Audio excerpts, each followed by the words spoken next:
Hey all, how's it going? My name is Ethan Hollifield. I'm a professional fly fishing and smallmouth bass guide here with some Appalachian anglers.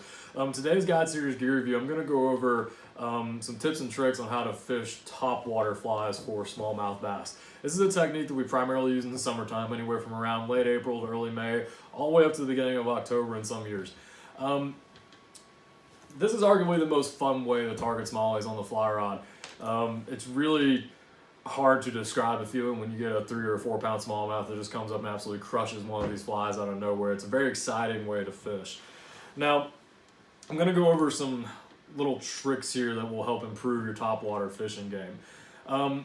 First off, when it comes to fishing topwater flies, they're all designed to do different things based on the fly itself. So if you got something like this traditional deer hair popper right here with sort of a flat face to it, this is going to have a very specific sound and action on the water. It's going to make a chugging noise, right? And so this fly is going to sit on the surface, and when you strip that fly in, it's going to chug and then not really dive down necessarily. It's going to stay floating on the surface, and that chugging noise is going to create a very large vibration.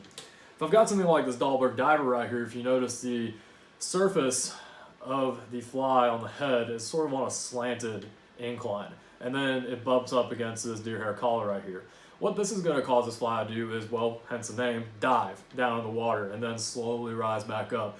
This would be reminiscent of a frog trying to swim or even an injured baitfish sputtering on the surface. And I've got flies like these. This is a wiggle minnow, arguably one of the most popular flies to fish with for smallmouth for topwater.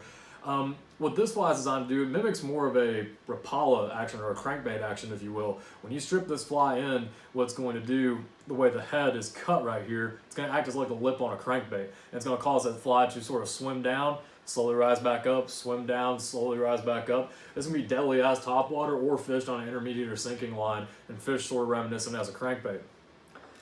And lastly here, what I've got is a deer hair mouse. Now, while this is associated with, fly fishing for big brown trout, it's really hard for smallies to resist a meal like this.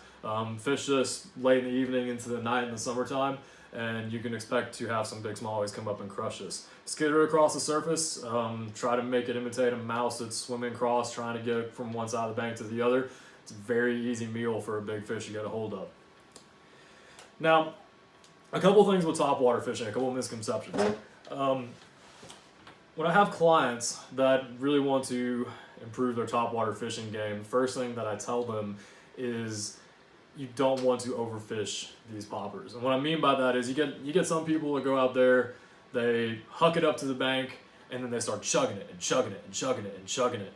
And while this has its place sometimes, more often than not, what you're going to find is that smallmouth get really turned off by that loud, rapid amount of commotion that takes place on top of the water. It spooks them more than it does make them curious to see what's going on. Now, there's an exception to that rule, but more often than not, when it comes to fishing topwater, the most effective technique is to cast it out close to cover or close to the shoreline. Let's sit there for a second. Let those rings settle out. Because more often than not, I think what they take these for is insects falling out of the water, things like big grasshoppers, beetles, things of that nature. Plus, if we're thinking, about imitating these for wounded baitfish, a wounded baitfish doesn't really have a lot of energy to it, right? It's not going to sputter in a very rapid motion going across the water unless it's being chased by something. So since smallmouth are ambush predators, we want to try to imitate it in such a way to where it looks like a wounded baitfish that really can't escape. It's very small, subtle pops that just intrigue that fish's curiosity and brings it up to the surface to actually eat that fly.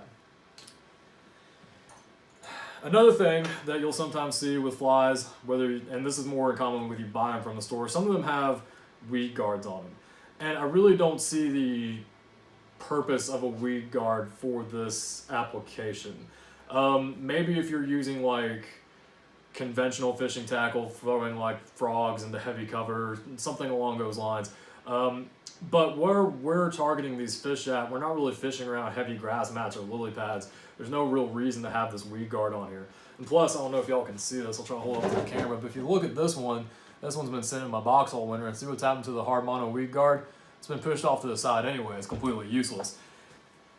Now, when we think about it as well, when this weed guard is down over that point of the hook, even though this is relatively flexible, I still think that it does at times impede the hook set, especially on smaller fish. So what I like to do with these, if you get them, go ahead and clip them off.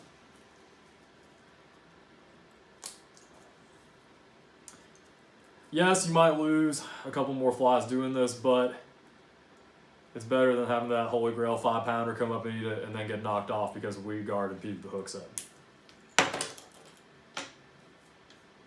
So go ahead and clip that weed guard off if you get them. I've never really seen a use for them. They look cool.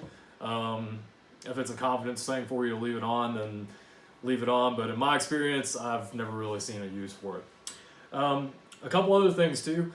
When you're fishing with topwater, look around and see what's going on the river even before you make your first cast. Are there fish chasing bait fish up on the bank? Are there insects hatching?